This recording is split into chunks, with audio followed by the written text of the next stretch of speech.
এখানে বিটগড়ের জমিনে এই মাহফিলে কি কেউ আছে যে আল্লাহর কি রং, আল্লাহর কি হালাত, আল্লাহ কি একটাবার কি আমরা কি দেখেছি? আমরা কি কোনদিনও এই বিষয়টা অনুধাবন করতে পেরেছি? এটা কি কখনো পারবো? এখন আল্লাহ যে বললেন তাখাল্লাকু বি আখলাকিল্লাহ, এক নাম্বার হলো আমি আল্লাহর চরিত্রবান হয়ে যাও। দ্বিতীয় নম্বরে বলতেছে সিবগাতুল্লাহ, আমি আল্লাহর রঙে রঙিন হয়ে যাও।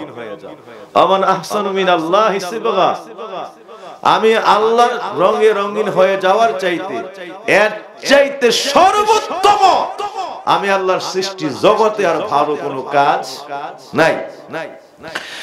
আমার বাপজিরা, সর্বোত্তম ভালো কাজ এই সৃষ্টি জগতের মধ্যে সর্বোত্তম ভালো কাজটার নাম হলো আল্লাহর নামে আমার আল্লাহর রঙে রঙিন হয়ে যাওয়া। কিন্তু আফসোসের বিষয়, কিন্তু আজকে এই বিষয়টি খুব ভাববার বিষয় যে আল্লাহর রঙে রঙিন হওয়ার জন্য বলল, আমার আল্লাহর রং তো কোনোদিন দেখলাম না। সাহাবীরা আমার দয়াল নবীর সামনে হাজির, হযরতে রাসূল আকরামের দরবারে অনেক সাহাবী। যখন আল্লাহ পাক আয়াত নাযিল করেন, আমার নবীর চতুর্দিকে সাহাবীরা আমার নবীর পবিত্র সন্নিধানে নবীর সোহবতের মধ্যে মিশেছিলেন। এমন সময় আয়াত নাযিল হইলে আমার নবী সাহাবীদেরকে আল্লাহর এই হুকুম জানায় দিলেন, এই আয়াতকে জানায় দিলেন, সাহাবীরা রে, আমার আল্লাহ বললেন তোমরা সকলে আল্লাহর রঙে রঙিন হয়ে যাওয়ার জন্য এর চাইতে উত্তম কোন রং নাই। তোমরা আল্লাহর চরিত্রে চরিত্রবান হয়ে যাওয়ার জন্য, আল্লাহর রঙে রঙিন হয়ে যাওয়ার জন্য সাহাবীরা কয়, ইয়া রাসূলুল্লাহ, ইয়া হাবিবাল্লাহ, ফিদাউকা নাফসি, আমাদের আত্মা আমাদের প্রাণ আপনার কদমের মধ্যে উৎসর্গ হোক। ইয়া রাসূলুল্লাহ, আমাদের মা বাবার প্রাণ আপনার কদম উৎসর্গ হোক। আপনার কাছে জানতে চাই, আপনার কাছে একটাবার শুনতে চাই, আল্লাহ যে বলল আল্লাহর রঙে রঙিন হয়ে যাওয়ার জন্য, আল্লাহর রংটা তো জীবনে দেখলাম না, যারে দেখলাম না, যারে চিনলাম না, যারে বুঝলাম না, যারে সামনে পাইলাম না, তার রঙে কেমন করে রঙিন হইব? আল্লাহ যে এত বড় দায়িত্ব আমাদেরকে দিলেন, এই দায়িত্ব কেমনে আমরা পালন করব এই বিষয়ে তো বিন্দু বিসর্গ কিছুই আমরা জানি না। এখন আমরা আল্লাহর রঙে কেমনে রঙিন হইব? এমনি হইবে ইয়া রাসূলুল্লাহ, আমরা তো দেখলাম না, জানলাম না, কিছুই না।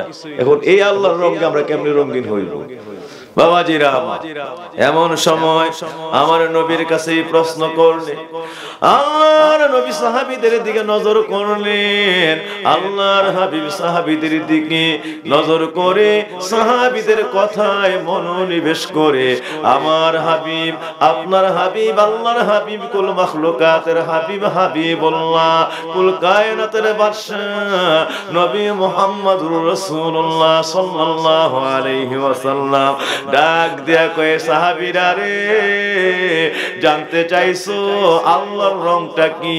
আল্লাহরে দেখলা না, জানলা না, সামনে পাইলা না, এখন রংটা কি? তার রং কেমনে আমরা চিনবো? কেমনে ওই রঙে রঙিন হব? ও আমার সাহাবীরা, শুনিয়া নাও, আল্লাহর রং হলো, আমার আল্লাহ পাকের রং হলো আল কুরআনুল কারীম ওয়াল আহাদিসুন নববিয়্যা, আল্লাহর পবিত্র কুরআনুল কারীম, আর আমি দয়াল নবীর পবিত্র হাদিস মুবারক, আমি নবীর হাদিস শরীফ আর আল্লাহর কুরআনুল কারীম, এই দুই গ্রন্থ মুবারক, আমি নবীর সুন্নাহ আর আল্লাহর কুরআন, এইটা হলো আমার আল্লাহ রাব্বুল আলামিনের রং। পবিত্র কুরআনুল কারীম এবং আল্লাহ হাদিসুন নববিয়্যা, আমি নবীর হাদিস শরীফ, এই দুইটা হলো কার রং? চিন্তা করেন, এখানে খুব বোঝার বিষয়। তাহলে বুঝলাম কোরআনুল কারীম এটা আল্লাহর কথা, আল্লাহর কালাম, আল্লাহর জবান থেকে এই পবিত্র কোরআন নাজিল হয়েছে, তাইলে এটা স্বয়ং আমার আল্লাহর সঙ্গে সম্পৃক্ত। এখন হাদিস শরীফের দিকে তাকাইলে এটা হলো আমার নবীর জবানের সঙ্গে সম্পৃক্ত, নবীর কর্মের সঙ্গে সম্পৃক্ত, নবীর সম্মতির সঙ্গে সম্পৃক্ত। তাইলে নবী বলতেছে আমি নবীর জবানের কথা হাদিস, আমি নবীর কর্মটাও হাদিস, আমি নবী কোন বিষয়ে সম্মতি দিছে এটাও হাদিস, আমি নবীর সম্মতিটাও এটা আল্লাহর রং, আমি নবীর কর্মটাও আল্লাহর রং, আমি নবী যা বলছি এইটাও আল্লাহর রং। আল্লাহু আকবার। আল্লাহর কালামও আল্লাহর রং, হাদিসও আমার আল্লাহর, কর্মটা নবীর, কিন্তু রংটা কার? জোরে বলি কার? আরে জোরে বলতে হবে কার? আল্লাহু আকবার। আমার বাবজিরা, কি বেশি কষ্ট হচ্ছে? এটা কি একটু ব্যাখ্যা করব আমরা অল্প সময়? এটা কিন্তু মানে সাধারণ জিনিস না, অত্যন্ত গুরুত্বপূর্ণ বিষয়, এটাকে বুঝতে হবে। ঈমান আমল ঠিক রাখতে হলে এই কথার বাইরে যাওয়ার কোনো সুযোগ নাই। নবীরা যে কি জিনিস এটাও বুঝতে হবে, আর কোরআনুল কারীমটাও আল্লাহর কি সেটাও জানতে হবে। আমার বাবজিরা, সেখানে জাকিরিনেরা, তাইলে আমরা যেই বিষয়টার উপরে জানতে পারলাম, যেই বিষয়টাকে আমরা শুনতে পেরেছি, আল্লাহর রঙে রঙিন হইতে হলে দুই জিনিসকে আপনি রপ্ত করতে হবে। দুইটা জিনিস হলো আল্লাহর রং। এই দুইটা জিনিসের মধ্যে একটি হলো আল কোরআনুল কারীম, আর একটি হলো আমার নবীর হাদিস শরীফ। এই দুইটা জিনিস হলো আল্লাহর রং। রে আমার সাহাবীরা, ও আমার উম্মতেরা, নবী ডাক দিয়া বলেন, আলিফ লাম মিম যালিকাল কিতাবু লা রাইবা ফীহি হুদাল লিল মুত্তাকিন, সঙ্গে আলহামদুলিল্লাহি রাব্বিল আলামিন থেকে শুরু করে একদম পবিত্র কোরআনুল কারীমের ইলান নিহায়া, কোরআনুল কারীমের নিহায়াতে মিনাল জিন্নাতি ওয়ান নাস, এর ভিতরে আল্লাহ যত কথা বলেছেন, যত হুকুম করেছেন, আমার আল্লাহ পবিত্র জবান দিয়ে যা বলেছেন, বান্দারে, ও আমার বান্দারা, এই বিষয়গুলি যা আল্লাহ কোরআনুল কারীমে তার জবান দিয়ে বর্ণনা করেছেন, কোন বিষয়ে তার প্রশংসা করেছেন, কোন বিষয়ে নবীদের কথাগুলি তুলে ধরেছেন, কোন বিষয়ে কল্যাণকর কিসাসগুলি আল্লাহ বর্ণনা করেছেন, কোন বিষয়ে বান্দার জন্য শিক্ষা লেসন লার্ন কোরআনের মধ্যে দিয়েছেন, কোন বিষয়ে বিধি বিধান আহকাম দিয়েছেন, কোন বিষয়ে আমার আল্লাহ রাব্বুল আলামিন আদেশ বাণী নিষেধ বাণী বর্ণনা করেছেন। এইভাবে কনস্টিটিউশন আমার আল্লাহ মানব জাতির, সমগ্র জাতির মহানাজাতের, মহামাগফিরাতের, এই দুনিয়ার জমিনে আখিরাতের জমিনে এই মানুষগুলি সর্বোত্তম মানুষ হয়ে নিজেকে সর্বোত্তম মানুষ রূপে গড়ে তোলার জন্য এই কোরআনটাকে তার জীবনের কনস্টিটিউশন বানায় দিয়েছেন, সংবিধান বানায় দিয়েছেন। ওই কোরআনুল কারীমের মধ্যে আমার আল্লাহ পবিত্র সূরাতুল বাকারা থেকে সূরাতুল ফাতিহা থেকে শুরু করে মিনাল জিন্নাতি ওয়ান নাস, সূরা নাস পর্যন্ত যা বলেছে, সবগুলি কথা, সবগুলি আয়াত, সবগুলি বিষয়, কোরআনের প্রতিটা বিষয় হলো আল্লাহর রং। ও আমার বান্দারা, আমার আল্লাহর পক্ষ থেকে আমার নবী জানাইয়ে দিচ্ছে, আমার আল্লাহর বান্দারা শোনো, এই পবিত্র কোরআনের মধ্যে আল্লাহ যা বলেছে, এবং পবিত্র কোরআনের সঙ্গে আল আহাদিসুন নববিয়া, কোরআনের ব্যাখ্যা হলো আমি নবীর হাদিস শরীফ। আমি নবীর মাথা থেকে পা পর্যন্ত সর্ব দেহ মুবারকের জীবনে যা ঘটেছে সবটা হলো পবিত্র কোরআনের ব্যাখ্যা। সবটা কি পবিত্র কোরআনের ব্যাখ্যা। আপনি দেখেন কোরআনে বলছে আকিমুস সালাত, নামাজ কায়েম করো। তা আমার আল্লাহ কোরআনে বলছে, আমি একটা ছোট্ট উদাহরণ দিয়ে বুঝাচ্ছি কেমনে আমার নবী আল্লাহর কোরআনের ব্যাখ্যা, এই বিষয়টা একটু গভীর খেয়াল। আল্লাহ কোরআনের মধ্যে বলছে আকিমুস সালাত, নামাজ কায়েম করো। এতটুকু বলে আল্লাহ পাক নামাজের হুকুমকে আমাদের বর্ণনা করে দিলেন। কোথাও বলছে ওয়ারকাউ মার রাকি, হ্যাঁ, ওয়াসজুদু লিল্লাহি রাব্বিল আলামিন, এইভাবে ওয়ারকাউ ওয়াসজুদু লিল্লাহি রাব্বিল আলামিন, যে আল্লাহ বলছে তোমরা আমি আল্লাহর জন্য রুকু করো সিজদা দাও, শেষ। এই রুকু করো সিজদা দাও আর নামাজ কায়েম করো, কিন্তু কোরআনের একটা জায়গার মধ্যেও নাই নামাজ পড়তে হলে হাতটা উঠাও তোমরা আল্লাহু আকবার বলে তাকবীরে তাহরিমা বাঁধো, এইটার পরে তোমরা সানা পড়ো, এই সানা পড়ার পরে তোমরা আউযু বিল্লাহি মিনাশ শাইতানির রাজিম বিসমিল্লাহির রহমানির রহিম পড়ে সূরা ফাতিহা তেলাওয়াত করো। আল্লাহ রাব্বুল আলামিন কোথাও কোরআনের মধ্যে বলেন নাই লা সালাতা লিমান লাম ইয়াকউ বিফাতিহাতিল কিতাব, যে কোনো মানুষের নামাজই আল্লাহর দরবারে কবুল হবে না, নামাজ বলে গণ্য হবে না যতক্ষণ পর্যন্ত এই নামাজের মধ্যে সূরা ফাতিহার তেলাওয়াত না হয়। এই কথা বলছে আমার দয়াল নবীজি হাদিস মুবারকের মধ্যে, যে নামাজ পড়তে হলে তাকবীরে তাহরিমা বাঁধার পরে এরপরে তুমি সানা পড়তে হবে, সানার পরে দরুদ পড়তে হবে, এই সানার পরে সূরা ফাতিহা পড়তে হবে, এই সূরা ফাতিহার পরে আবার পবিত্র কুরআনুল কারীমের যে কোন একটা সূরা অথবা বড় সূরার যে কোন 3টি আয়াত, এরা কমপক্ষে 3 আয়াত পড়া ফরজ, এটা ওই সূরা ফাতিহার সঙ্গে মিশাইতে হবে। কিন্তু আমার বাবাজিরা তারপরে আল্লাহু আকবার বলে রুকুর মধ্যে যাও, রুকুর মধ্যে গিয়ে তেলাওয়াত করো সুবহান রাব্বিয়াল আযীম, সুবহান রাব্বিয়াল আযীম, সুবহান রাব্বিয়াল আযীম। রুকু থেকে দাঁড়াও, তোমরা এক তাসবিহ পরিমাণ সময় নিয়ে দাঁড়াও, যখন দাঁড়াইবা তেলাওয়াত করবা সামিআল্লাহু লিমান হামিদা, ওইভাবে তোমরা সামিআল্লাহু লিমান হামিদা বলে দাঁড়াইবা। আর যদি ইমাম এই শব্দ বলে দাঁড়ায়, ইমামের পিছনে যদি তোমরা মুক্তাদি হও, এই ইমামের পিছনে যদি মুক্তাদি হও, তাইলে রব্বানা লাকাল হামদ বলে তোমরা এটার জবাব দাও। এই বাক্যে তোমরা আল্লাহ পাকের পবিত্র, আল্লাহ পাকের পবিত্র তারিফের, আল্লাহ রাব্বুল আলামিনের পবিত্র গুণ বর্ণনা করো। ও দুনিয়ার মানুষেরা, এরপরে তোমরা আবার যখন ইমাম সিজদায় যায়, তোমরা কমপক্ষে 3 তাসবিহ পরিমাণ একটি তাসবিহ তেলাওয়াত করো, একটি ছোট্ট তাসবিহ অন্তত কমপক্ষে 3 তাসবিহ পরিমাণ সময় নিয়ে তেলাওয়াত করো সুবহান রাব্বিয়াল আলা, সুবহান রাব্বিয়াল আলা, সুবহান রাব্বিয়াল আলা। আবার সিজদা থেকে আল্লাহু আকবার বলে বসো, এরপরে ওই 2 সিজদার মাঝখানে একটি দোয়া আছে, আল্লাহুম্মা গফিরলি ওয়ারহামনি ওয়ারযুকনি ওয়াহদিনি ওয়াআফিনি বলে ওইখানে দোয়াটি পাঠ করো। আবার আল্লাহু আকবার বলে সিজদায় যাও, তখন ওইখানে সুবহান রাব্বিয়াল আলা কমপক্ষে 3 তাসবিহ পরিমাণ তেলাওয়াত করো। কেন আমি কথাটা বলছি রে বাবা, একটু বোঝার জন্য একটু ইশারা দিয়ে যায়।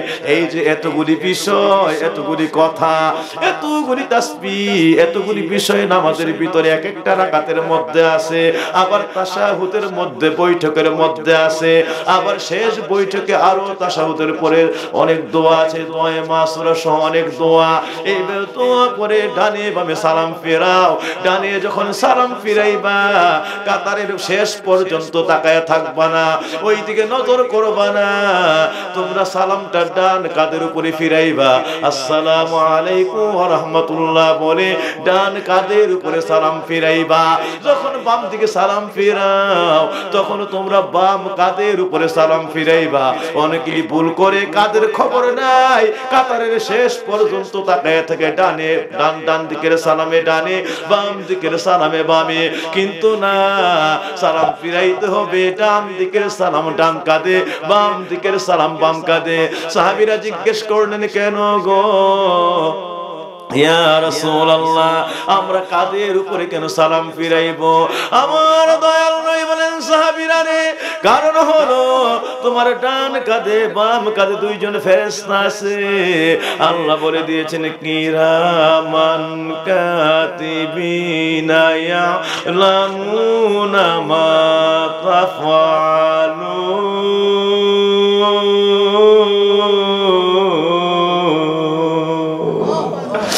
ও দুনিয়ার মানুষেরা, ডান কাঁধে বাম কাঁধে দুইজন ফেরেশতা বসে আছে, ফেরেশতাগুলোর নাম হলো কিরামান কাতিবিন। তখন দুইজন ফেরেশতা মূলত কাদের উপর সালাম টানা, এই ডান কাদের উপরে যে ফেরেশতা বসা ডান দিকের সালাম ওই ফেরেশতারে দেওয়া হয়, বাম কাঁধে যেই ফেরেশতা বসা বাম দিকের সালাম ওই ফেরেশতারে দেওয়া হয়। যেই মাত্রই ডান দিকে বাম দিকে দুই ফেরেশতাকে সালাম দেওয়া হয়, ফেরেশতাদের জন্য আল্লাহর কাছে শান্তির দোয়া করা হয়। তখন ফেরেশতারা ওই বান্দার জন্য আল্লাহর কাছে জবাব দিয়া ভিক্ষা চায়, আল্লাহ তোমার বান্দা আমারে সালাম দিল, আমারে সালাম দিয়া বলছে আসসালামু আলাইকুম ওয়া রাহমাতুল্লাহ। ও কিরামান কাতিবিনেরা, আপনার উপর আপনাদের উপর আল্লাহর শান্তি বর্ষিত হোক, আল্লাহর শান্তি আপনাদের উপরে নাজিল হোক। ও আল্লাহ, আপনার নবী বলেছে সালাম দেওয়া সুন্নত, সালামের জবাব দেওয়া ওয়াজিব। ও মেহেরবান আল্লাহ, এরা যে আমাদের সালাম দিল আমাদের উপরে আপনার শান্তি বর্ষিত হোক বলে আল্লাহ আমাদের উপরে ওয়াজিব হয়ে গেছে, এদের জন্যই সালামের উত্তর দেওয়া, এদের জন্যই সালামের প্রতিদান দেওয়া। আপনার দরবারে ভিক্ষা চাই, ফেরেশতাদের আমল নামায় কোনো গুনাহ নাই ও আল্লাহ, ফেরেশতাদের আমল নামায় কোনো গুনাহ নাই। আমরা ফেরেশতারা নিষ্পাপ, আমরা ফেরেশতারা পবিত্র, পবিত্র জবানের দোয়া আপনার দরবারে কবুল।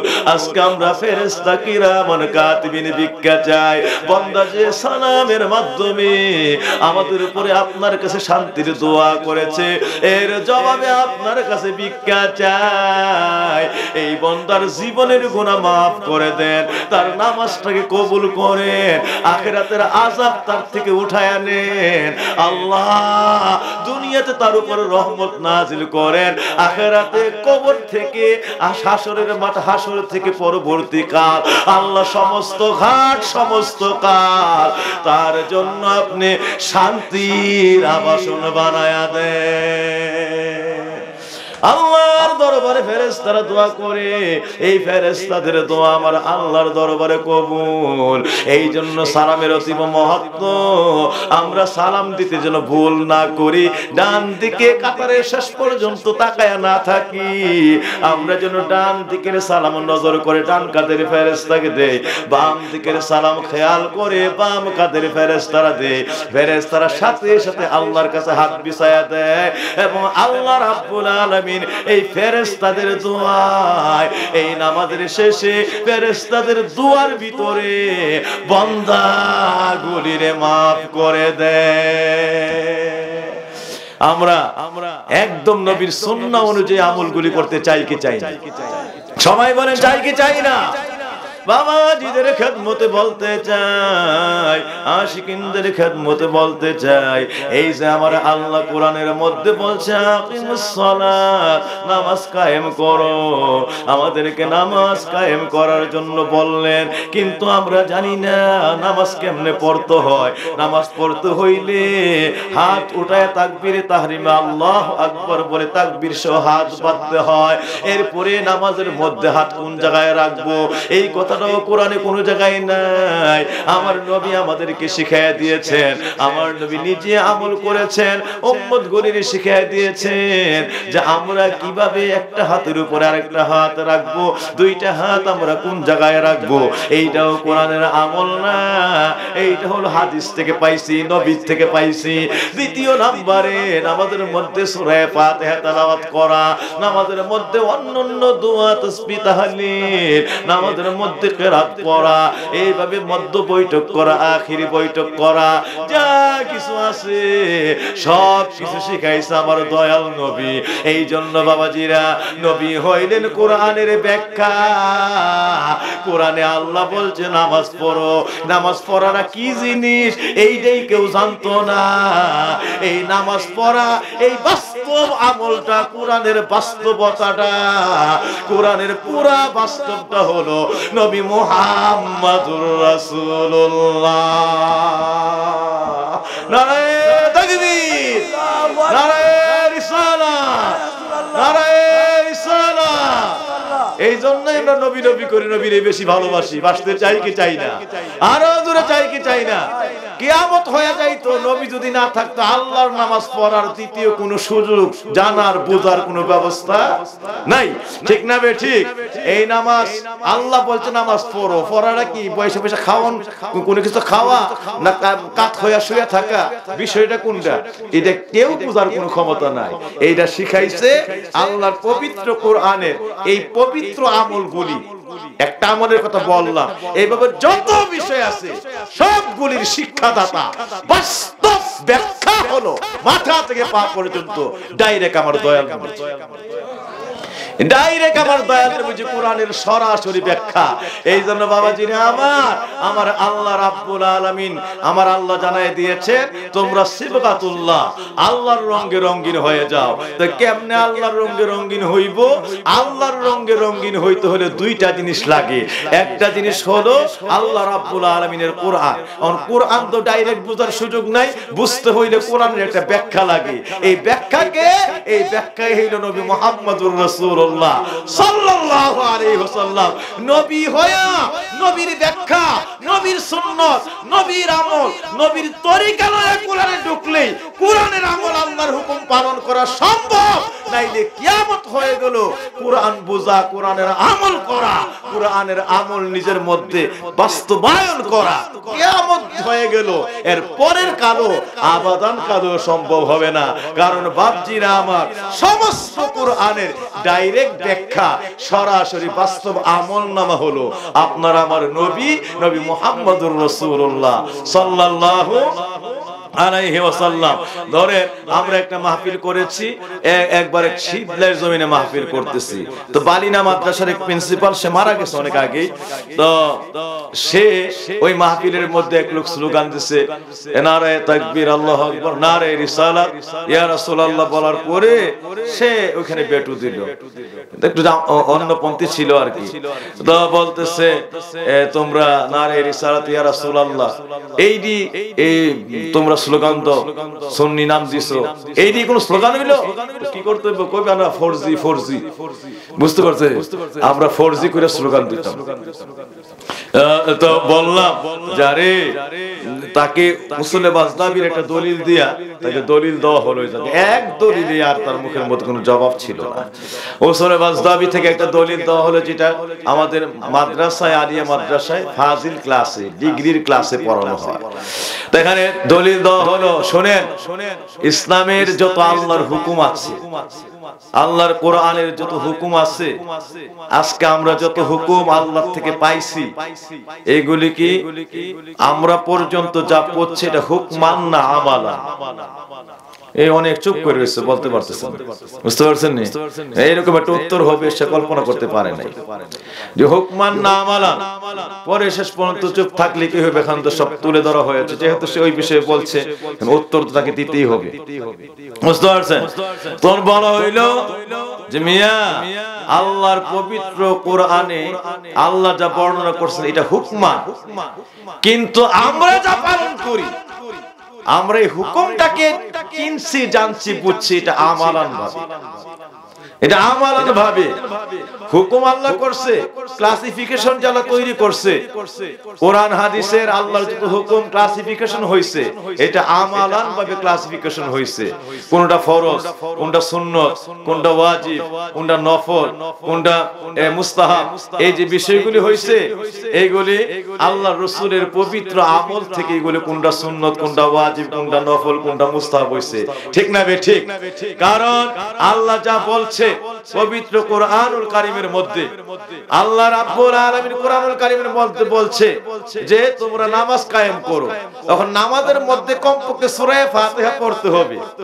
এই কথাটা আমালান নবী নিজে পড়ছে, এই জন্য সূরা ফাতিহা পড়া আমাদের জন্য ফরজ হয়ে গেছে। তাইলে আল্লাহ হুকুমটা করছে, কিন্তু হুকুমটা ফরজ হয়েছে নবীর আমল দিয়ে। কি কথা বুঝেন না? হুকুমটা ফরজ হয়েছে কার আমল দিয়া? নবীর আমল দিয়া। নবী আবার সূরা ফাতিহার পরে কমপক্ষে 3 আয়াত কোরআন থেকে তেলাওয়াত করছে, ছোট্ট সূরা পড়ছে। এই সূরা ফাতিহার পরে একটা সূরা পড়া এইটাও আমাদের জন্য ফরজ হয়ে গেছে।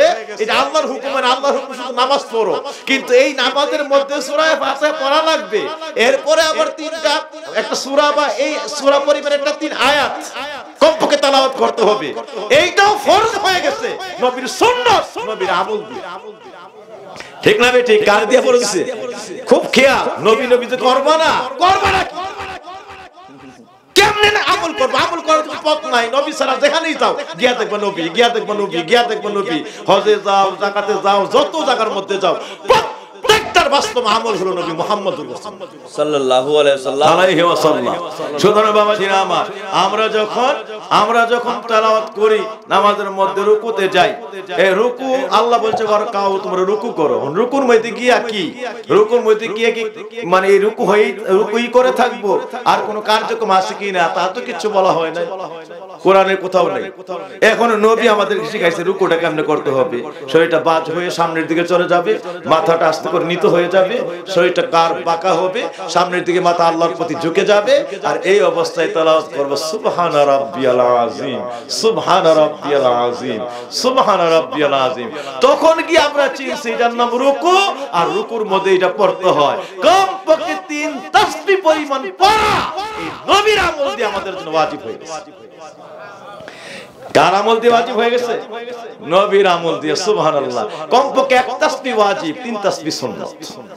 তো এখানে এই একটা তাসবিহ একটা আমলের ভিতরে, রুকুর ভিতরে কমপক্ষে 1 তাসবিহটা ওয়াজিব পড়তেই হবে, আর 3 তাসবিহ সুন্নাত। একটা আমলের মধ্যে দুইটা হুকুম গইটা গেছে, মানে ক্লাসিফিকেশন দুইটা হয়ে গেছে। কমপক্ষে 1 তাসবিহ এটা ওয়াজিব পড়াই লাগবে, নবী যেহেতু পড়ছে সারার কোনো সুযোগই নেই, এটা একেবারে হয়ে গেছে ওয়াজিব। আর 3 তাসবিহটা মাসনুন, সুন্নাহ, ভালোর উপরে ভালো, ভালোর উপরে ভালো, পাস হইলে আরো ভালো। আল্লাহকে অধিক সময় নিয়ে ডাক দিলে 9 বার তাসবিহ, 11 বার তাসবিহ আরো ভালো, কিন্তু কমপক্ষে একবার পড়া কি সবাই বলে কমপক্ষে একবার পড়া, আর একদম মানে মিডিয়াম ভাবে 3 তাসবিহ পড়া সুন্নাত। একটা আমলের মধ্যে তাসবিহর মধ্যে প্রথমটা হয়ে গেছে ওয়াজিব, পরেরটা হয়ে গেছে সুন্নাত। দুনটা কাজে কিন্তু নবী, দুনটা কাজ কা নবী, আল্লাহ কি নিজে পয়রা দেখাই দিছে এটা করতে হইব? দুনটা কাজ কে করছে? একই আমলের ভিতরে, একই রুকুর ভিতরে ক্লাসিফিকেশন নবীর আমল দিয়ে দুইটা ভাগ হয়ে গেছে, প্রথমটা ওয়াজিব, বাকি 3 বার সুন্নাত। সুবহানাল্লাহ। এইভাবে কোরআন হাদিসের যত হুকুম আছে, কোনটা ফরজ, কোনটা সুন্নাত, কোনটা ওয়াজিব, কোনটা মুস্তাহাব, কোনটা নফল, সমস্ত আমলগুলি, সমস্ত আল্লাহর হুকুমগুলি এই আল্লাহ রাব্বুল আলামিন আমাদের কাছে কোনটা সুন্নাত রূপে, কোনটা ওয়াজিব রূপে, কোনটা ফরজ রূপে, কোনটা নফল রূপে, কোনটা মুস্তাহাব রূপে আমাদের জন্য আল্লাহ রাব্বুল আলামিন আবশ্যক করে দিয়েছে। সবটা বিষয় আমার নবী। এই জন্য আল্লাহর হুকুমটা, ইসলামের মধ্যে আল্লাহর হুকুমটা হইলে লেবাস স্বরূপ, পোশাক স্বরূপ। পোশাক তখন এই দাম আছে, এই পোশাকটার ভিতরে যদি প্রাণ আছে, একটা মানুষ আছে, এবার পোশাকটার ভিতরে মানুষ নাই, এই পোশাকের কোনো দাম নাই। ও আমার বাবাজিরা, এই যে তোমার দেহের উপরে লেবাসটা, এই কোন সময় শীতের জামা গায়ে দিয়েছেন, চাদর গায়ে দিয়েছেন, আপনি মানুষটাকে সেভ করার জন্য, একটু শীত ঠান্ডা থেকে আপনার মধ্যে আরাম বিশ্রাম নেওয়ার জন্য, এবার বলতে চাই এই পোশাকের অনেকটি চাদর জড়ায় রাখছেন, ভিতরে কোনো মানুষ নাই। এবার যদি হাজারো শীত থাকে অথবা হাজারো গরম থাকে, আর ভিতরে মানুষ নাই, যতই চাদর দিয়া জড়ায় রাখেন, পোশাক জড়ায় রাখেন, এই পোশাকের কোনো দাম নাই। সুতরাং আল্লাহর যে হুকুম, এই হুকুমটা হলো পোশাক স্বরূপ। কি স্বরূপ? পোশাক স্বরূপ। আর ভিতরে আত্মাটা, এই পোশাকের ভিতরে আত্মাটা, পোশাকের ভিতরের পুরা কর্মটা, এই আল্লাহর হুকুমটা আকিমুস সালাত, নামাজ পড়ো, পড়াটা কি তার ভিতরের যত কাজ আছে, সূরা ফাতিহা, আয়াত শরীফ, সূরা, দুআ, তাসবিহ, তাহলিল, এরপরে তাশাহুদ, তাহিয়াত থেকে শুরু করে সালাম ফিরানো থেকে শুরু করে যত কাজ, সবটা কাজ এই মানে নামাজের প্রাণটা, আল্লাহর হুকুমের প্রাণটা হলো নবী মুহাম্মদুর রাসূলুল্লাহ সাল্লাল্লাহু আলাইহি ওয়াসাল্লাম। এই জন্য আল্লাহর হুকুম পালন করতে হলে তোমাকে ফরজি থাকলে হবে না, তোমাকে সুন্নি হতে হবে।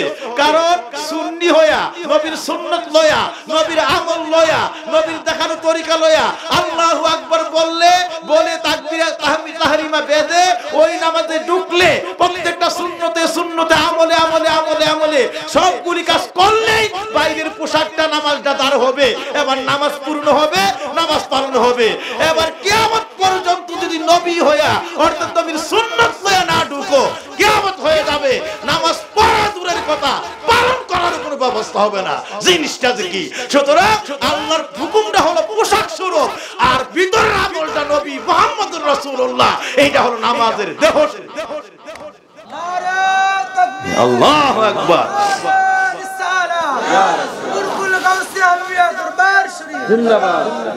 সকলে কি বুঝতে পারেন নাই? অত্যন্ত জটিল বিষয় কিন্তু এইটা বুঝতেই আমরা কেন সারা জীবন নবী নবী করব না। নবী নবী করা ছাড়া আল্লাহর কোন হুকুম পালন করার কোন ব্যবস্থা নাই। এই জন্যই সুন্নিরা আগে থেকে বুঝে ফেলছে যে নবী ছাড়া আল্লাহর কোন হুকুম পালন করার কোন সুযোগ নাই। সব হুকুম হলো পোশাক স্বরূপ, আর পোশাকের ভিতরে প্রাণটা হলো নবী মুহাম্মদুর রাসূলুল্লাহ সাল্লাল্লাহু আলাইহি ওয়াসাল্লাম। সবগুলি আমলের প্রাণ আমার দয়াল নবী রাহমাতুল লিল আলামিন। সবগুলি আমলের প্রাণটা কি? নবী মুহাম্মদুর রাসূলুল্লাহ। এই জন্য আমরা সুন্নি।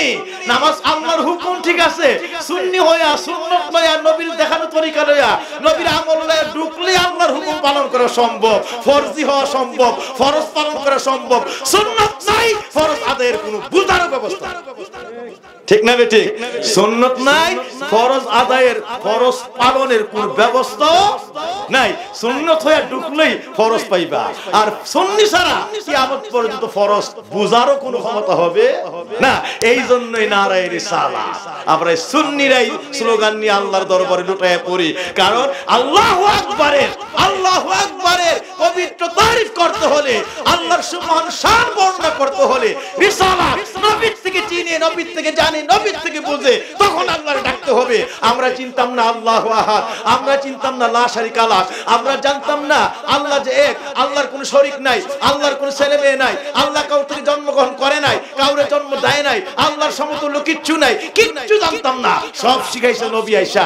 আল্লাহ এক, আল্লাহর সঙ্গে কোনো শরীক নাই, তার সঙ্গে শরীক করা যাবে না, তার কোনো ঘুম নাই, নিদ্রা নাই, তার ছেলে নাই, মেয়ে নাই, জন্মগ্রহণ করেন নাই, জন্ম দেন নাই, তার সমতুল্য কিছুই নাই। এইভাবে সব কথা পাইছি নবীর থেকে। সুতরাং আল্লাহর চিন্তা হলে সাক্ষী দিতে হলো নবী লাগবে। নবী ছাড়া আল্লাহু আকবার বলে সাক্ষী দেওয়ার কার কোনো ক্ষমতা নাই, কোনো সাক্ষী দেওয়ার ক্ষমতা নাই। ঠিক না বে ঠিক? নবী ছাড়া আল্লাহকে আল্লাহু আকবার বলে সাক্ষী দেওয়ারও কোনো ব্যবস্থা, তাইলে নবী করা ছাড়া তো কোনো উপায়ই নেই। ঠিক না বে ঠিক? আরো জোরে বলি ঠিক না বে ঠিক? হাতরা উঠা নবীর দেখা, আবার আল্লাহর দেখায় দেয়। আল্লাহু আকবার। সকলে মহব্বতে বলি আল্লাহু আকবার। ইয়া রাসূলুল্লাহ। হাতরা উঠায় বলেন, আমরা সবাই বিট ঘরেতে ওয়াদা দিলাম, নবীজি আলে রাসূলের থাকিব গোলাম। বলুন নবীজি আহলে বাইতের থাকিব গোলাম।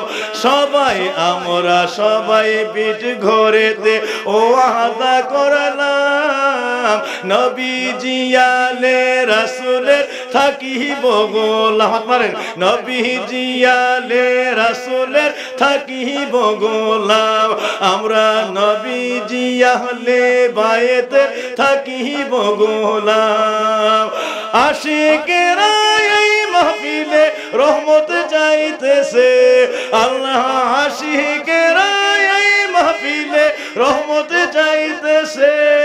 আজি আহলে সুন্নাত ওয়াল জামাতের মাহফিলে চলতেছে, আজি আহলে সুন্নাত ওয়াল জামাতের মাহফিলে চলতেছে। আজকে আহলে সুন্নাত ওয়াল জামাতের মাহফিলে চলতেছে। আহা আহলে সুন্নাত ওয়াল জামাতের মাহফিলে চলতেছে। সকলে বলি আমিন। হাত নামাই। আমরা সবাই এই সাক্ষীতে সবসময় থাকতে চাই কি চাই না? আরো জোরে বলেন, থাকতে চাই কি চাই না? তাইলে একটা গুরুত্বপূর্ণ বিষয় আজকে জানলাম, আমাদের স্লোগান কেন নারায়ে রিসালাত। কেন আমরা সুন্নির এই স্লোগান দেই? কারণ আল্লাহু আকবার বলে আমি দেখে আসছি না আল্লাহ যে বড়, আমি জানি না আল্লাহু আহাদ, আল্লাহ যে এক, আমি কোনোদিন দেখছি না, আল্লাহর মুলাকাত নাই, কোনো সাক্ষাৎ নাই, তার সম্বন্ধে কোনো জানা নাই, কোনো কিছুর পরিচয় আমার কাছে নাই। কিন্তু আমি কার থেকে পরিচয় পেয়েছি? আমার নবীর জবান থেকে। নবী জানাইছে আমরা আল্লাহ এক, আল্লাহ লা শারিকা লাহ, আল্লাহর কোনো শরীক নাই, আল্লাহ আহাদ, আল্লাহুস সামাদ, লাম ইয়ালিদ ওয়া লাম ইউলাদ ওয়া লাম ইয়াকুল লাহু কুফুয়ান আহাদ। সব পাইলাম আমরা নবীর জবান থেকে। কারণ আমাদের সঙ্গে আল্লাহর কোন প্রকার যোগাযোগ আমাদের মধ্যে নাই, সুতরাং সব জানছি নবীরে দিয়া। এই জন্য যারে দিয়া জানছো, যেই জায়গায় আসার পরও ওই জায়গা থেকেই ধরে উঠতে হয়। সুতরাং যারে দিয়া জানছো তারে দিয়েই আল্লাহকে হাসিল করতে হয়। তাকে ছাড়া আল্লাহ রাজি করার দ্বিতীয় কোনো আর রাস্তা নাই, ডিফেন্ডার বিকল্প কোনো ব্যবস্থা নাই। সুতরাং বাপজিরা আমার, আমরা ওই নবীর প্রেমে আমাদের সারা জীবন সাহাবীদের মতো, তাবিঈনের মতো, আশিক রাসূলের মতো আমরার জীবন দিতে চাই কি চাই না? সবাই বলেন চাই কি চাই না? মহব্বতে বলেন চাই কি চাই না? নবীর আমরা জীবনের সব দিয়ে ভালোবাসতে চাই কি চাই না? বলেন ভুলিনি ভুলবো না, ভুলতে পারি না, নবী ভুলিনি ভুলবো না, ভুলতে পারি না, আমার প্রেমের মদিনা, আমার শাহে মদিনা, সব ভুলিব কিন্তু তোমায় ভুলতে পারি না, নবী সব ভুলিব কিন্তু তোমায় ভুলতে পারি। আমরা ভুলিনি ভুলবো না, ভুলতে পারি না, নবী ভুলিনি ভুলবো না, ভুলতে পারি না, আমার প্রেমের মদিনা, আমার শাহে মদিনা, সব ভুলিব কিন্তু তোমায়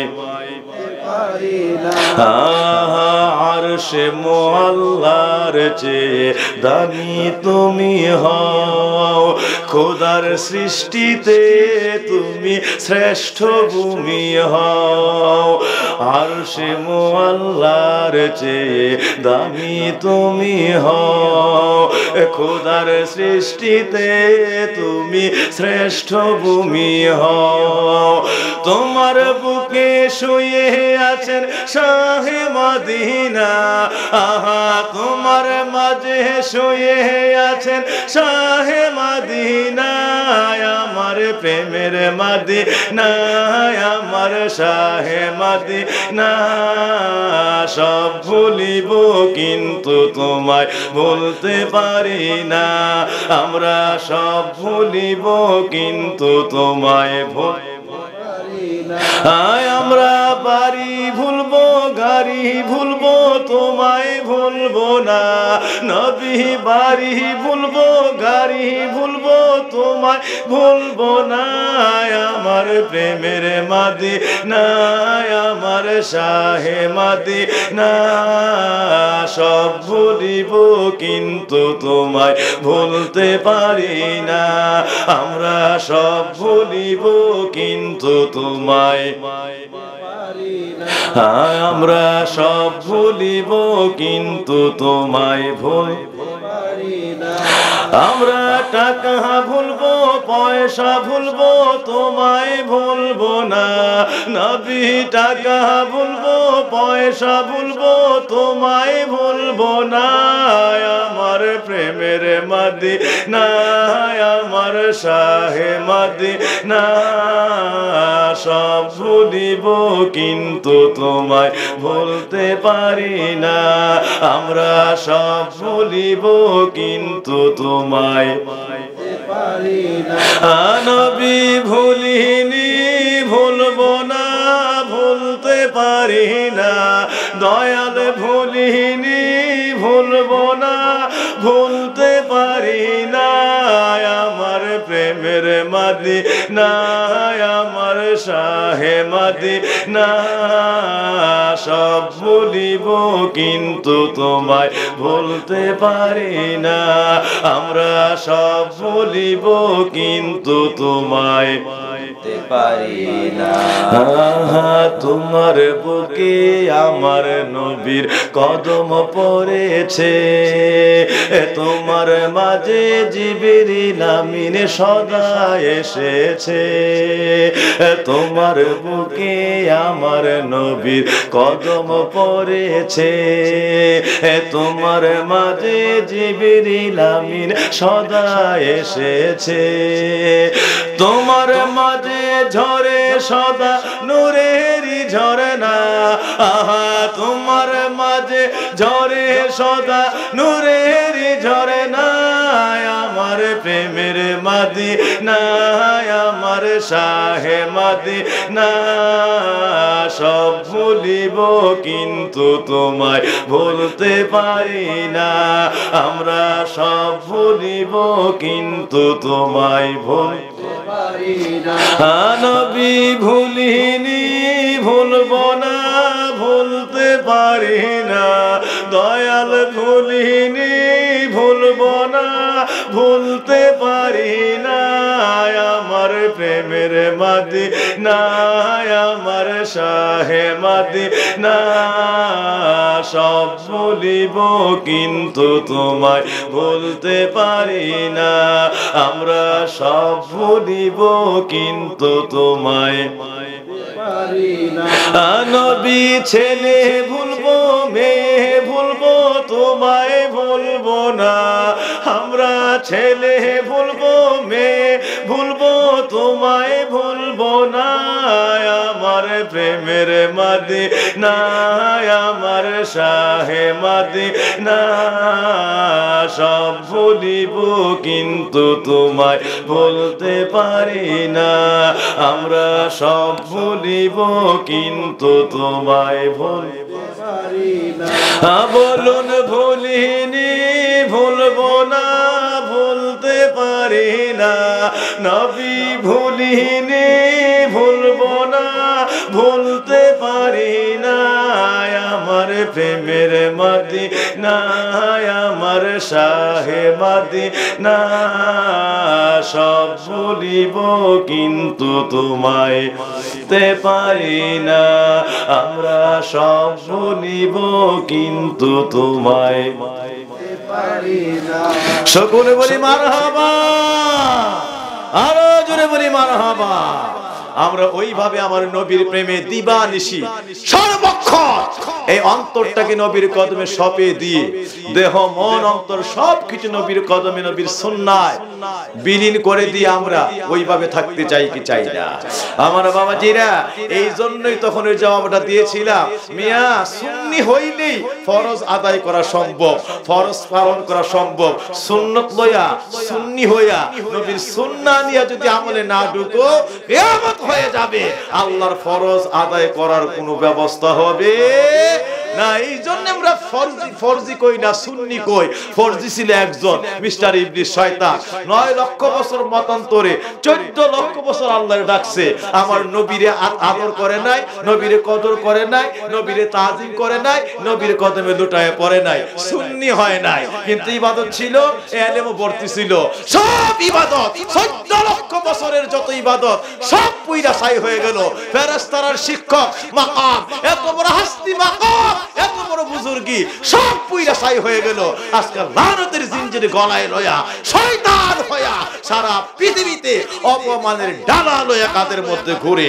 একমাত্র কারণ ডাইরেক্ট আল্লাহরে চাইছে, মাধ্যম আমার নবীরে চায় নাই। মাধ্যম হয়ে আমার নবীর পবিত্র তাজিম, নবীর কদর, নবীর কদমে লুটায় পড়ে নাই। এই মাধ্যম লয় নাই, সুন্নি হইয়া আল্লাহর আমলে ঢুকে নাই, যার কারণে কোনো আমল টিকলো না, সব পুইরা ছাই হয়ে গেল। লকবগুলি পুইরা ছাই হয়ে গেল, এত বড় হাস্তি মাকামের ইবাদত পুইরা ছাই হয়ে গেল, এলেম পুইরা ছাই হয়ে গেল। আর শেষ পর্যন্ত পরিণতি বড় খারাপ হয়ে গেল। এই পরিণতির নাম হলো ইবলিস থেকে হয়ে গেছে শয়তান। আমার বাবাজিরা, সুতরাং সুন্নি হয়ে না ঢুকার কারণে, নবী পাকের পবিত্র তাজিম কদর না থাকার কারণে আজকে সব পুইরা ছাই হয়ে গেছে। কিয়ামত পর্যন্ত দলিল হয়ে গেল ডাইরেক্ট আল্লাহরে পাওয়ার, ফরজি হইয়া আল্লাহরে পাওয়ার কোনো ব্যবস্থা নাই। ওই ইবাদত লয়া বান্দা আল্লাহরে পাবে, আল্লাহ রাজি হয়ে যাবে, বান্দারে বন্ধু বানিয়ে ফেলবে, বন্ধুরা কদমটারে ওয়ালি বানায় ফেলবে যদি সুন্নি হয়া ফরজের মধ্যে ঢুকতে পারে। ঠিক না বে ঠিক? যদি সুন্নি হয়া ফরজের মধ্যে ঢুকতে পারো, ওই বন্দাই আব্দুল কাদের জিলানী হয়ে যাবে, খাজা গরিব নওয়াজ হয়ে যাবে, সতরার পীর প্রফেসর আব্দুল খালেক রহমাতুল্লাহ হয়ে যাবে, বাবা শাহজালাল হয়ে যাবে, শাহ কোরআন হয়ে যাবে, শাহ মাকদুম হয়ে যাবে, খান জাহান আলী হয়ে যাবে, বুলকুলের আল্লামা হাবিবুর রহমান রহমাতুল্লাহ আলাইহি খানের কুতুবের মতো কুতুব হয়ে যাবে, সোনা আন্দার ওলির মতো ওলি হয়ে যাবে, কুতুব হয়ে যাবে, যদি ফরজের মধ্যে সুন্নি হয়ে গিয়া আল্লাহর কদমে ঢুকে যেতে পারে, আল্লাহর কদমে নিজকে মিশাইয়া দিতে পারো। সুন্নি হয়ে সারা আল্লাহকে পাওয়ার দ্বিতীয় আর কোন রাস্তা নাই। এই জন্য আজকে বীরগড়বাসীরা, এলাকাবাসীরা আজকে মগজকে রিফাইন করেন, আত্মার বুঝকে আজকে ক্লিয়ার করেন, মাইন্ড কনসেপ্টকে নবীর প্রেম দিয়ে সেটআপ দেন। আজকে ওই মাইন্ড কনসেপ্টকে ওইভাবে আপনি সেটআপ করেন যে আজকে থেকে আর একটা মুনাফিকও আপনাকে আর কোন প্রকার আল্লাহর নবীর, আমার আল্লাহর নবীর পবিত্র সুন্নাত, পবিত্র তাজিম, মুহাব্বতের বিরুদ্ধে একটা শব্দ আপনাকে আর ভুল বুঝায়া বিপদগামী করতে না পারে। আজকে চিরদিন যদি মাইন্ড সেটআপ করে নেন, ফরজি তখনই হতে পারবেন, ফরজ তখনই পালন করতে পারবেন যখন সুন্নি হয়া ফরজের মধ্যে পড়বেন। সুতরাং সুন্নি ছাড়া ফরজ পালন করা কিয়ামত হয়ে গেল সম্ভব, নবী ছাড়া আল্লাহ পাওয়া সম্ভব। যদি পাইতো, ইবাদতের অভাব নাই শয়তানের, ইলমের অভাব নাই শয়তানের, সর্বপ্রথম এই ইবাদত দিয়ে ইলম দিয়ে পাইলে শয়তান পাইতো। সুতরাং ওই ইবাদতই দলিল হয়ে গেল, সেই পায় নাই বরং হারাইছে, সব ধ্বংস হয়ে গেছে। আখিরে আল্লাহ পাক বলে দিয়েছেন ইন্নাকে কুনতে মিনাস সাগিরিন, তোরে এমন নগণ্য খাঁটি, এমন নগণ্য হাকির এবং এত তোরে অপদস্থ জিল্লতি দিলাম, কিয়ামত পর্যন্ত শয়তান শয়তান অভিশপ্তের ভাষায় তোরে মানুষ ডাকতে থাকবে। কিসের ভাষায় ডাকতে থাকবে? অভিশপ্তের ভাষায় ডাকতে থাকবে। এমন অভিশাপ নাজিল করছে শুধুমাত্র নবীর মহব্বত, নবীর কদর, নবীর তাজিম, নবীর প্রেম, নবীর সুন্নি না হওয়ার কারণে। ঠিক না ভাই? ঠিক। তাইলে আজকে আর কি আমাদের বীরগড়বাসীরা দ্বিতীয় আর কোন নবীর দুশমন? আল্লাহ চাইতে একটা ওয়াদা দিয়া যান, আজকে যে বুঝটা নিতে পারছেন, আর কি কোন নবীর দুশমনেরা আমাদের ঈমান কায়রা নিতে পারবে? কি বলেন? আর কি ঈমান এদের কথাই বিলায়া দিবেন? এদের কথাই কি আর পরে যাবে? তাইলে আজকে একটা কথা মনে রাখেন, ফরজি হইতে হইলে সুন্নি হতে হবে, ফরজ পাইতে হইলে কি লাগবে? সুন্নত লাগবে।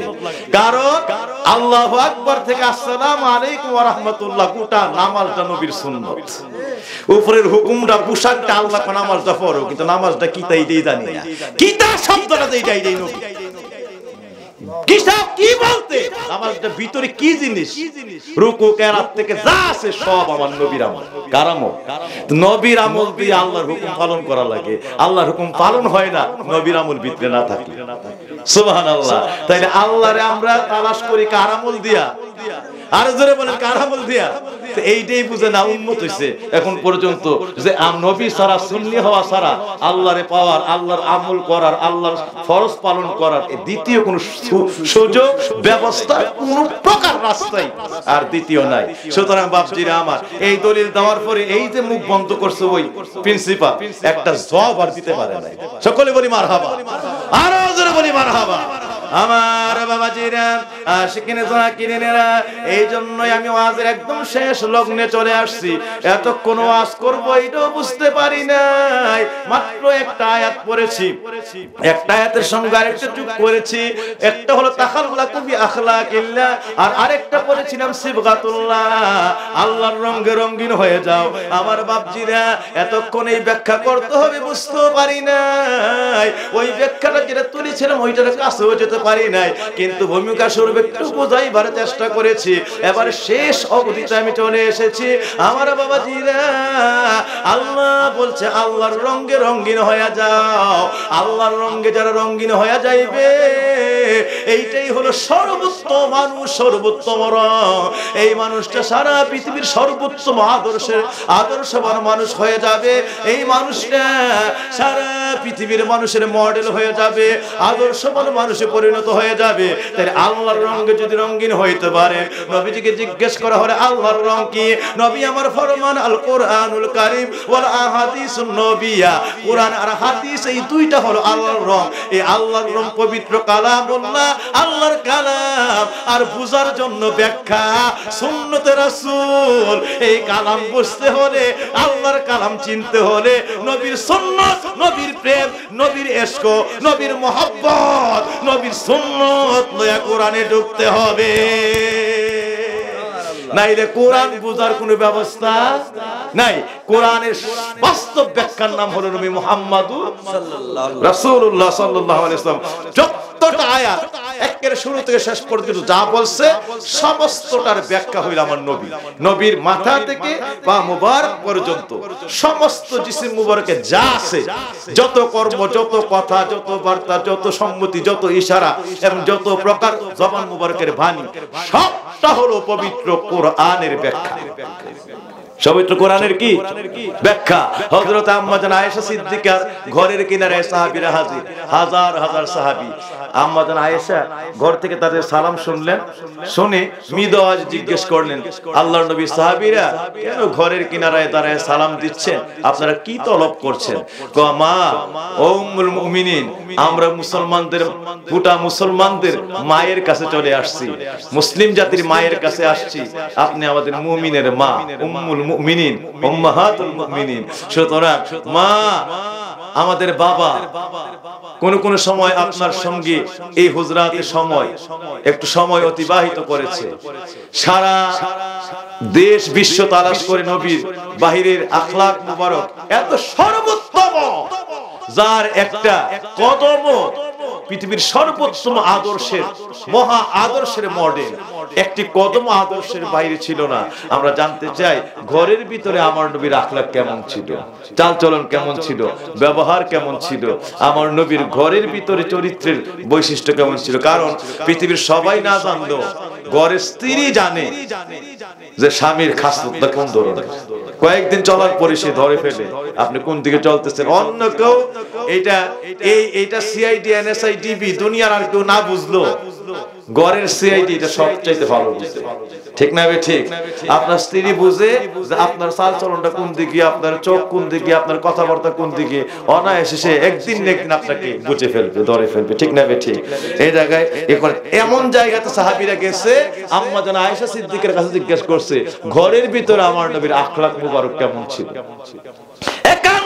একান্ত সময়ে নবীর আচার আখলাক কেমন ছিল। সুবহানাল্লাহ। আম্মা জান আয়েশা সিদ্দিকা ঘরের ভিতর থেকে বাহিরের সাহাবীদেরকে বললেন, ও আমার নবীর সাহাবীরা, আমার কাছে জানতে আসছো আমার নবীর আখলাক কেমন ছিল?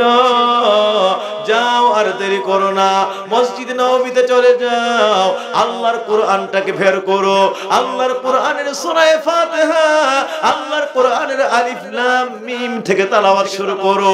পড়তে পড়তে মিনাল জিন্নাতি ওয়ান নাস এর মধ্যে চলে যাও। সাহাবীরা রে, আমি আয়েশা সিদ্দিকা এই মুহূর্তে দলিল দিয়া দিলাম, বাহিরের খাসলত আখলাক সম্পর্কে জানছো, ভিতরে আমার নবী কেমন ছিল। পবিত্র কোরআনুল কারীমের এই প্রথম থেকে মিনাল জিন্নাতি ওয়ান নাস সারা কোরআন শরীফটা আমার দয়াল নবীর চরিত্র। আমার জিজ্ঞেস করার দরকার নাই, কোরআনটা পড়ো, সমস্ত কোরআনটাই হলো আমার নবীর চরিত্র। আল্লাহু আকবার, আল্লাহু আকবার। আপনার আমার বউ জানি কি উত্তর দিবে আল্লাহই জানে, আপনার আমার ঘরের সহধর্মীদের কি উত্তর দিবে আল্লাহ জানে। এমন কিছু করতে পারছিনি, কি আছে আমাদের। কিন্তু সুবহানাল্লাহ, আল্লাহর রাসূল সম্পর্কে হযরত আম্মা জান আয়েশা সিদ্দিকা কয়, পবিত্র কোরআনটা খুলো, সমস্ত কোরআনটাই হলো আমার দয়াল নবীর চরিত্র। পৃথিবীর কাউকে তোমরা জিজ্ঞাসা করবে না, স্বয়ং আল্লাহ পাক সরাসরি কোরআনটাকে বাস্তব কোরআন বানায় দিয়েছে। আল্লাহ পাকের জবানি কোরআন তোমাদের কাছে এই কিতাব আল কোরআনুল কারীম, আর এটা বাস্তব কিতাবটা হলো আমার দয়াল নবী। জি সুবহানাল্লাহ সুবহানাল্লাহ। বাস্তব আখরটা হলো আমার দয়াল নবী। সুবহানাল্লাহ। এই জন্য আমার নবীর সমস্ত সুন্নাহর ভিতরে জীবন মিশায়া দাও, গোটা কোরআনের আমল হয়ে যাবে। গোটা কোরআনের কি হয়ে যাবে? আমল হয়ে যাবে। সুতরাং সবটা কোরআনের আমল নামা হলো আমার দয়াল নবী। সবটা কোরআনের আমল নামার নাম কি? আমার দয়াল নবী। বাস্তব কোরআন হলো আমার দয়াল নবী। সুবহানাল্লাহ। কি আমরা কতটুকু ওই নবীটারে চিনছি? ওই নবীর আমরা কতটুকু চিনতে বুঝতে পেরেছি? আমরার মতো একদল মুনাফিক উম্মত বলে নবী আমার মত। ওনার চরিত্র তাকাইলে দেখা যাবে চরিত্রের নাম্বার কত। ঠিক না বে ঠিক? যিনি আমার মতো কইছে সকালে বিকালে দুপুরে তাকাইলে কথায় বার্তায় আচার আখলাকে ব্যবহার বৈশিষ্ট্যে চরিত্রে মাধুর্যে সমস্ত দিক তাকাইলে দেখা যায় কত নাম্বার দেওয়ার ক্ষমতা থাকতো না। যে নাম্বার দেওয়া চলে না, নাম্বারিং দেওয়া কোনো অবস্থায় সম্ভব হয়, নাম্বারিং করা যাবে না। অথচ হ্যাঁ তো বলে নবীর মতো। নাউযুবিল্লাহি মিন যালিক। সুতরাং আমরা সাবধান, এই কথা মনে রাখি। আজকে শুরু থেকে আমি যা বলেছি শেষ পর্যন্ত গোটা কোরআনটাই আল্লাহর জবানে যা আসছে সবটাই হলো আমার নবী।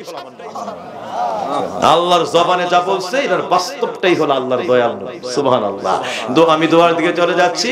ওই আল্লাহর নবীর রঙে যারা রঙিন হয়ে যাবে, আল্লাহ কই সিবগাতুল্লাহ, এই নবীর সুন্নতে কথাবার্তায় আমলে তালিমে তালকিনে নবী পাকের দেখানো তরিকায় সর্ব আমলে নবীর পবিত্র অনুকরণে নবীর পবিত্র ইত্তেবায় নবীর পবিত্র সুন্নতে নবীর মহব্বতে যারা নবীর মধ্যে ফানাফির রাসূল হয়ে মিশে যাবে, ওই ব্যক্তিটাই আল্লাহ রাব্বুল আলামিন, আমি আল্লাহর সিবগাতুল্লাহ, আমি আল্লাহর রঙে রঙিন হয়ে গেছি। আমি আল্লাহর রঙে রঙিন হয়ে গেছে। আর ওই বান্দার জন্য আমি আল্লাহর 8টা জান্নাতকে আমি সাজায় রাখছি।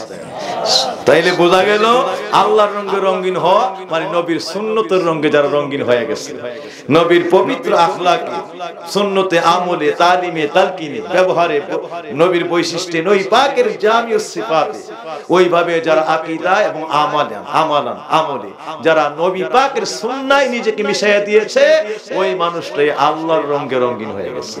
আর ওই মানুষটার নামই হলো আল্লাহর বান্দা থেকে বন্ধুটাই হয়ে গেছে ওলিউল্লাহ, আমার আল্লাহর ওলি। আল্লাহ যেন আমাদের সকলকে নবীর সুন্নাহ নবীর রঙে রঙিন হয়ে যাওয়ার তৌফিক দান করে, সবাই বলি আমিন। আর নবীর রঙে যারা রঙিন হয়ে গেছে, এই মানুষটাই সিবগাতুল্লাহ, আমার আল্লাহর রঙে রঙিন হয়ে গেছে। এই মানুষটাই তাহলে আল্লাহরে দেখার জন্য, চিনার জন্য, বুঝার জন্য, মানে আমাদের কাছে ডাইরেক্ট আল্লাহর রং, আল্লাহর কোন নকশা নমুনা আমাদের কাছে নাই, সেটা হলো নবী মুহাম্মদুর রাসূলুল্লাহ। এই আমার দয়াল নবীকে সর্বময় দিনে রাত্রে যারা সর্বমহব্বতে সর্বত্তবে সর্ব ভালোবাসায় সর্বসুন্নতে নবী পাকের ইত্তেবার মধ্যে মিশে যাবে, ওই মানুষটাই জগতের আল্লাহর রঙে রঙিন হয়ে যাবে। এই মানুষটা পৃথিবীর তত বড় দরজার আল্লাহর ওলি হয়ে যাবে। যে যত বেশি নবীর সুন্নতের সাগরে ডুব দিবে, আল্লাহর কাছে সে তত বড় দরজার ওলি হয়ে যাবে। সুবহানাল্লাহ। আল্লাহ পাকের ওলি হইতে আমরা চাই কি চাই না? তাইলে লাগবে আমার দয়াল নবী। কারে লাগবে? ওই দয়াল নবীর সুন্নতের রঙে রঙিন হয়ে যেতে হবে, অনুকরণের রঙে, মহব্বতের রঙে, নবীকে ভালোবাসার রঙে, নবীর ইত্তেবার রঙে। সবটা রং কার রং? আরো জোরে কার রং? মানে আমার নবীর সুন্নতের রঙে ইত্তেবার রঙে রঙিন হয়ে যাবে, এটা সিবগাতুল্লাহ। কারণ কোরআনের শব্দ বাস্তবতা নবী পাকের পবিত্র নকশা নমুনায়, নবী পাকের পবিত্র সুন্নায় আপনি রঙিন হয়ে গেলে কোরআনের আমল হয়ে গেল, ডাইরেক্ট আল্লাহর রঙে রঙিন হয়ে গেছেন।